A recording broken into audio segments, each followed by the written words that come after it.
या तितक्या सोप्या राहणार नाहीये, परंतु आयुबी शांत राहणार नाहीये. याची रेंज मोठी आहे, याचा पल्ला मोठा आहे आणि याने सरळ राखून टप्प्याच्या चेंडूला फेकून दिलंय.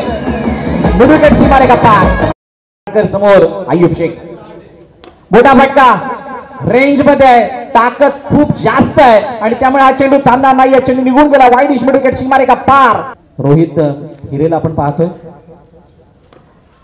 लपेटण्याचा प्रयत्न, परंतु बॅट्समॅन फास्ट आहे, चेंडूची गती तितकी जास्त नाही आहे, त्यामुळे दोघांचं जे कनेक्शन आहे तितकं प्रॉपर नाही. 2 धावा तोपर्यंत दोघांनी धावून कंप्लीट केले. FM कांदारे किंगची विकेट गेलेली नाहीये. 1 विकेट गेली आहे समोरच्या दिशेने. फुल फेस ऑफ द बॅट, अतिशय चांगला पिकअप स्ट्रोक, चेंडू निघून गेलाय. लॉग ऑफ साठी खूप मोठी टास्क आहे ती, त्याला पार करून चांगले चेंडू हाताळणं. इनसाइड आउट पुन्हा एकदा रॉकेट शॉट आणि हा गेला फ्लॅट 6. चेंडू सीमारेखा क्लिअर करतोय आणि 6 धावा येताना पाहायला मिळतात. बॅटची एज घेऊन चेंडू थांबलाय जवळजवळ मिडॉनच्या इथे येऊन प्रथमेश स्वतः फॉलो थ्रू मध्ये चांगली फिल्डिंग करतात. माहित आहे गोल बघा, या स्पर्धेचा नियम आहे.